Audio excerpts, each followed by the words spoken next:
Night photography might be my favorite type of photography, but the first time you go out, it's probably going to be kind of hard. So let's walk through the process that most people go through. And I'm just going to take a snapshot of my house at night. The flash just ruined that picture, and flash will ruin most night pictures, but you can take pictures using the ambient light, and most cameras will do that just fine if you leave them in automatic mode and turn off the flash. So let's take another shot. That looks better already, but the camera used a very high ISO to get an exposure in this dim lighting. If you don't want your pictures to be super noisy, you'll need to use a longer exposure, and you probably can't hand hold it for too long, so you end up going to a tripod. So let's put the camera on a tripod, and then we'll adjust a couple more settings. Because we're on a tripod now, and we don't care how slow the shutter speed gets, we can go ahead and select the base ISO. On this camera it's 64, but on most cameras it's ISO 100 or ISO 200.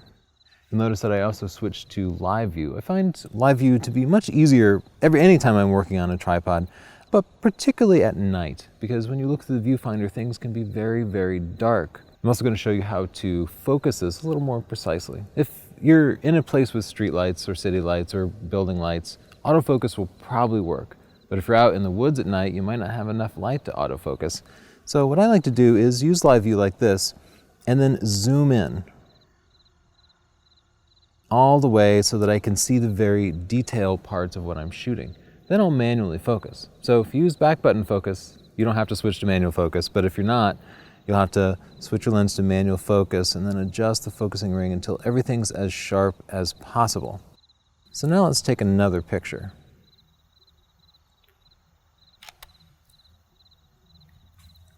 As you're shooting, listen to the shutter and the delay between when it starts and ends. This is part of your training as a night photographer, is to learn what different shutter speeds sound like, because soon you'll recognize when the camera didn't open the shutter long enough.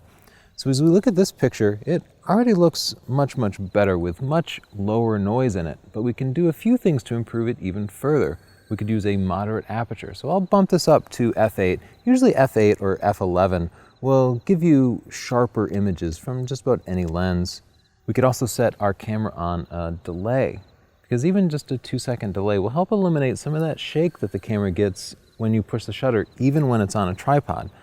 So we'll set the delay. Now we can take another picture. The pictures are getting better, but there's still something you can do to improve this picture. This picture has far too much dynamic range for the camera to capture all of it. You can see some of those lights are completely blown out, and so much of the shadows are just lost. If you shoot raw, you can recover some of those highlights and recover some of those shadows, but maybe not all of them.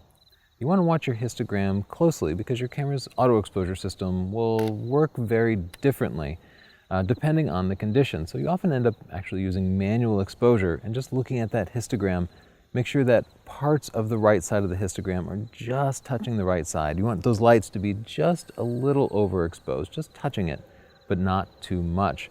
Sometimes night pictures are very dark and people think they should be dark because it's at night, but that will just give you a noisy picture. You can always bring the brightness down in post. Another way to improve that dynamic range is to bracket your pictures and use HDR to blend them together. You don't have to end up with a crazy, oversaturated, artistic style HDR picture. You can use it just for practical purposes to improve that shadow detail. If you don't have HDR software, you can use a technique called image averaging, where you simply stack multiple copies of the same picture. This reduces the shadow noise by basically allowing you to use a very low ISO. Then you'll be able to recover those shadows and get even more detail out of it. You can get really far with just your camera and kit lens, but if you want to make night photography easier, consider getting a fast prime.